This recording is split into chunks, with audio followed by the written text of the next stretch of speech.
아침을 시작하는 슬기로운 방법. 오늘 내게 이로운 뉴스. 노영희의 출발 새 아침 슬기로운 인터뷰. 네, 코로나19의 국내 확진자 28분 가운데 아직까지 관련 질병으로 사망자가 없다는 게 참 다행이고 우리나라 정부 믿어야 되겠다 이런 생각이 들기도 하는데요. 더 좋은 소식은 현재까지 확진자라고 밝혀진 분들 중에서 완치 판정을 받아서 퇴원이 결정된 분이 7명이라는 겁니다. 어제는 3번 환자가 칼레트라라는 치료제를 이용해서 퇴원 판정을 받았는데 이 치료제를 연구하시고 논문을 써오신 한양대 명지병원 신현영 교수님 저희가 모시고 인사 한번 나누겠습니다. 안녕하세요. 안녕하세요. 네, 우리 YTN 라디오 실시간으로 보이는 라디오를 보시는 분들은 한번 보세요. 우리 교수님 나와 계시니까. 자, 정말 기쁜 소식입니다. 네, 맞습니다. 네, 신종 코로나 바이러스의 명칭도 사실 이제 코로나19로 바뀌었는데 일단 요거부터 얘기하고 한번 하죠. 그 WHO에서 이렇게 명칭을 바꿨는데요. 명칭을 정하는 규칙 같은 게 있습니까? 병명에서? 예, 그렇습니다. 예전에 우리가 뭐 에볼라나 네. 돼지 열병, 메르스 이런 것들은 지역적인 그 명칭이나 그렇죠. 아니면은 뭔가 동물의 이름 이런 것들 때문에 그 지역에 대한 부정적인 인식, 사회적 편견이 생겼기 때문에 네. 이제 그렇게 하지 말자는 거죠. 그런 면에서 질병에 대해서는 좀 더 중립적인 명칭을 취하는 게 중요한데요. WHO가 정하기로는 코로나 바이러스 디지즈 2019년 이걸 줄여서 코비드19 그렇죠. 이렇게 영문명을 했고 네. 우리나라에서는 좀 더 부르기 쉽게 코로나19라는 한글 표현을 쓰기로 질병관리본부와 보건복지부가 발표를 한 바가 있습니다. 그러니까 코비드19라고 해버리면 갑자기 코비드라는 병이 또 생겼나 이렇게 걱정할 텐데 그게 예. 아니고 우리가 친숙한 코로나라는 이름을 그냥 사용해서 하겠다는 게 우리 정부의 입장이었다. 예. 예, 그렇군요. 그리고 저희가 오늘 특별히 우리 신 교수님을 이 자리에 이렇게 일찍 모신 이유가 어제 교수님이 재직하고 계시는 그 명지병원에 예. 3번 환자분이 퇴원을 했기 때문이거든요. 예. 완치가 되신 거 맞아요? 예, 맞습니다. 어제 3번, 17번 두 분이 동시에 퇴원했는데요. 네. 우선 3번 환자 완치 판정 기준에 부합하기 때문에 퇴원을 했고요. 네. 그 기준이라고 하면은 우선은 증상이 호전되고 그래서 메르스 확진 검사를 다시 해서 음성 48시간 이후에 다시 한번 음성 나오면 이제 격리 해제가 되면서 퇴원이 가능한 상태로 확정이 되는 거죠. 그러니까 3번 환자분 같은 경우에는 확진 판정을 지난달 26일에 받았기 때문에 퇴원하게 되면은 사실은 17일이 좀 넘는 시간에 퇴원을 하신 건데요. 이분이 그동안 너무 힘들었다고 얘기를 하더라고요. 예, 꽤 오랜 시간 입원하기도 했고 다른 환자에 비해서요. 특히나 여러 가지 2차 감염, 3차 감염의 주 원인이라는 것 때문에 네. 사회적으로 좀 부정적인 인식도 있었고 더더욱이 본인이 이런 것들을 초반에 뉴스 모니터링 하시면서 스트레스를 받으셨죠. 그렇죠. 저희가 그 스트레스에 의한 뭔가 정신학적인 증상이 있어서 정신과 협진도 내고 심리적 지원도 해드리고 그렇게 하면서 그동안 다른 치료까지 이렇게 추가로 지원을 해드렸었습니다. 그러니까 본인이 2차, 3차 감염을 시키는 뭐 슈퍼 전파자다 이런 얘기가 나와서 너무 힘들고 우울했다 예. 이런 얘기도 토로하기도 하던데 어쨌든 완치가 돼서 너무 기쁩니다. 그런데 치료 방법이 제가 보니까 좀 특이하더라고요. 칼레트라? 이런 치료제를 이용했다는데 이게 뭡니까? 예, 칼레트라는 일반적으로 우리가 에이즈 치료제로 알려져 있습니다. 네. 2000년도 FDA에서 승인을 받은 치료제고요.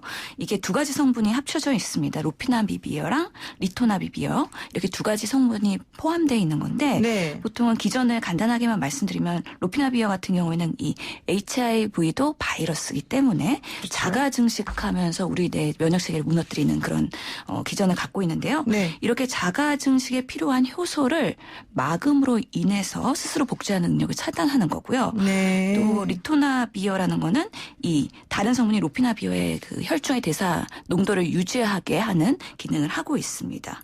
사스나 메르스 때도 이 칼레트라가 사용이 되었었습니다. 네, 그렇군요. 예. 근데 우리 교수님께서 이번에 이 코로나19 관련해서 이 칼레트라라는 치료제를 시험적으로 적용을 해서 성공시켰는데 여기에 바로 참여를 하셨다는 거죠? 뭐 제가 환자를 직접 치료한 건 아닌데요. 이제 워낙에 감염내과 선생님들이 환자를 치료하는데 바쁘시기 때문에 저희가 그런 임상 데이터 그런 것들을 정리해서 논문으로 또 이번에 출간을 하게 됐는데 그 팀으로 공동 저자로 들어가게 된 것입니다. 네, 그랬군요. 아니, 근데 원래 감염내과 선생님들은 평상시에는 좀 힘들어하시다가 이런 일이 벌어지면 또 더 힘들게 일을 하셔야 돼가지고 좀 죄송하기도 하더라고요. 예, 환자도 봐야 되고 국민 그 정보를 전달하기 위해서 언론 대응도 하셔야 되고 얼마나 바쁘십니까? 그래서 그러니까요. 저희 병원의 특징이 좀 이렇게 분업이나 협업이 잘 되는 병원이라는 장점이 있습니다. 그렇군요. 역시 훌륭한 병원이니까 또 이렇게 치료도 잘 된 것 같은데 이 칼레트라가 에이즈 치료제라고 이제 알려지니까 좀 의문을 갖게 되는 분들이 있어요. 왜 에이즈 치료제가 잘 들었을까? 특히 감기 같은 증상이 나타나는 게 코로나19라면 에이즈랑 무슨 상관관계일까? 이런 생각이 들거든요. 예, 사실 저희도 궁금합니다. 왜 이게 효과가 보는지에 대해서는 좀 더 많은 검과 연구가 필요한 부분인데요. 네. 결국에는 바이러스이기 때문에 바이러스는 증식하는 원리가 비슷할 걸로 사료가 되는 거죠. 아. 숙주에 들어가서 스스로 자가 증식할 수 있는 그런 프로세서 메커니즘이 있는데 이 과정에서의 어떤 것들을 차단을 하면 효과를 보는 거기 때문에 감기도 사실 바이러스고 뭐 에이즈도 바이러스고 그렇기 때문에 수많은 바이러스제가 있는데 그중에서 하나 칼레트라가 효과가 있다라는 게 지금 한두 케이스씩 보고가 되고 있기 때문에 아직까지 근거는 많이 부족한 상태이긴 하죠. 근데 처음에 이 칼레트라라는 게 효과가 있을 거다라고 생각을 하시게 된 계기 같은 게 있는 거예요? 예, 이번에 그 코로나19 경우에는요, 사스나 메르스 때도 사용을 했었고, 그런 지침에 있었기 때문에 같은 계열의 코로나 바이러스지 않습니까? 네. 그렇기 때문에 사용을 했었던 거고요. 실제로 중국에서도 지금 보건당국에서 1차 치료제로서 권고를 하고 있기 때문에 또 그 케이스가 많은 중국을 참고해서 사용을 하게 된 것이죠. 그랬군요. 근데 이제 3번 환자 어제 이제 퇴원 소식 알려지면서 좀 심한 감기다, 이게. 그와 같은 증상이 좀 보인다. 아주 무서운 질병은 아니다. 뭐 이런 얘기도 하고 그랬거든요. 그때 17번 환자가 직접 인터뷰를 하면서 17번 환자, 말씀하셨죠. 예. 그렇기 때문에 17번 환자는 3번 환자보다도 더 경미한 증상을 호소하셨었거든요. 네. 실제로 싱가포르 출장을 갔다 오신 상황에서 확진자가 접촉했다는 통보를 받으면서 검사를 하셨는데 지금 경험적으로 봤을 때 저희 병원에서도 3명의 환자가 입원하고 일부 퇴원을 했는데 네.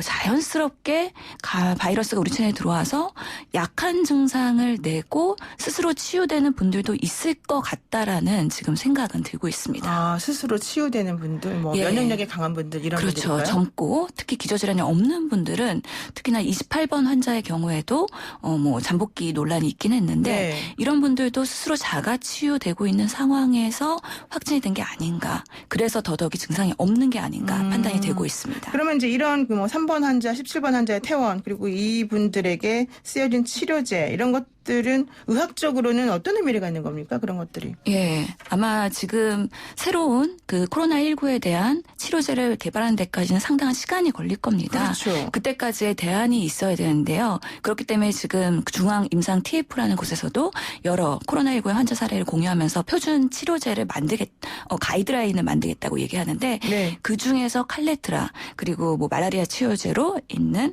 클로로킨 같은 약들이 1차 치료제로 우선은 권고가 될 것 같고요. 네. 치료제가 개발이 된다면 아마 또 가이드라인이 변경되지 않을까 싶습니다. 근데 저는 그 치료제 개발과 뭐 이런 거에 대해서도 조금 안타까운 부분이 있다는 소식을 들었어요. 처음에 치료제가 이제 필요하니까 막 만들어야 됩니다라고 해서 막 만들어내시면 그게 상용화가 되거나 뭐 할 때쯤 되면 이미 그 병은 끝나는 거예요. 예. 그러면 아무도 또 그 약을 안 만든다는 거예요. 그 치료제를. 그렇죠. 그래서 사스와 메르스도 그래서 치료제가 지금 개발이 안 되고 그렇죠. 있고 난항이 있는 건데 경제적인 부분도 검토가 돼야 되기 때문에 참 신약 개발이라는 건 참 어려운 부분이 있는 것 같습니다. 그렇군요. 자, 그러면요. 이제 전문가들은 뭐 의견 좀 분분하긴 하지만 코로나19 치료약으로 거론된 약품이 이 칼레트라 말고도 다른 것도 많이 있다면서요. 예, 그래서 항바이러스제로 다양한 것들이 고려가 되고 있는데요. 네. 말씀드린 것처럼 칼레트라 외에도 클로로킨, 하이드록시 클로로킨이라는 항말라리아 치료제 이것도 1차 약제로서 같이 투여하는 것을 검토를 하고 있고요. 네. 실제로 에볼라 치료제로 미국에서 사용해서 효과를 봤다는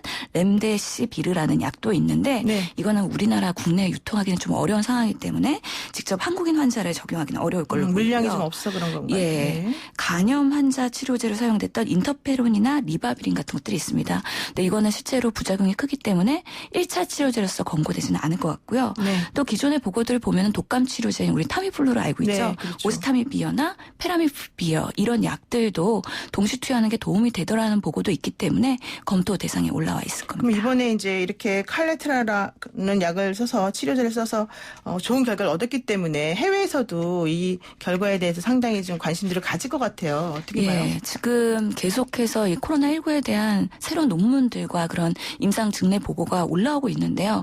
중국과 태국에서는 효과가 있었다, 칼리트라가 이런 보고들이 있고요. 우리나라에서도 이제 논문이 곧 나오긴 할 텐데 실제로 저희 그 3번 환자의 경우에도 칼리트라를 투여한 이후에 뭐 8도 6부까지 고열이 있었다가 열이 떨어지고 바이러스를 매일 저희가 자체적으로 체크를 했었는데 그 양성 나오다가 약을 투여한 이후에 다음날 음전이 되면서 음성으로 나와서 이게 약물의 효과의 가능성이 높다. 하지만 자연 치유 과정에서 스스로 좋아진 것도 고려는 해봐야 된다.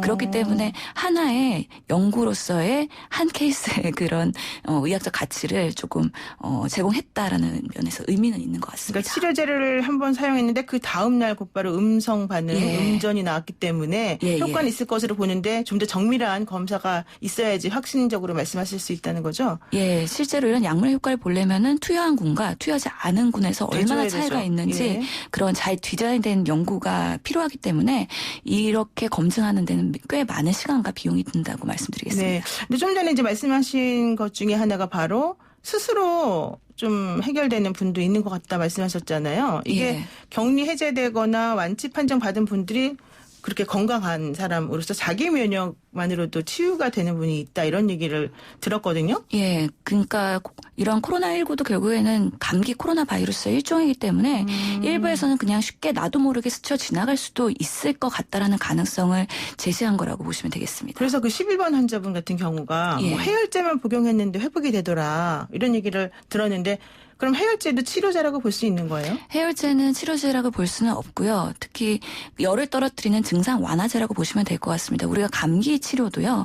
감기의 근본적인 원인 바이러스를 죽이는 치료를 하는 게 아니라 그냥 감기로 인해서 발생하는 여러 증상들을 완화시키는 게 치료지 않습니까? 그런 면에서는 지금 바이러스가 자가 치유될 때까지 증상적으로 보조만 하는 것이 근본적인 치료는 아닌 거죠. 네, 그렇군요. 어쨌든 그리고 확신하려면 또 열심히 연구를 해봐야 된다는 건데 우리나라에서 지금 28분의 확진자가 이제 나왔단 말이에요. 그리고 이제 7명 정도가 이제 퇴원을 하는데 전체적으로는 뭐 다른 나라에 비해서 확진자 수가 적기도 하지만은 사망자도 없고 또 비교적 잘 치료되고 있다. 근데 중국은 1,000명이 넘는 사람이 사망했다. 이거 왜 이렇게 차이가 납니까?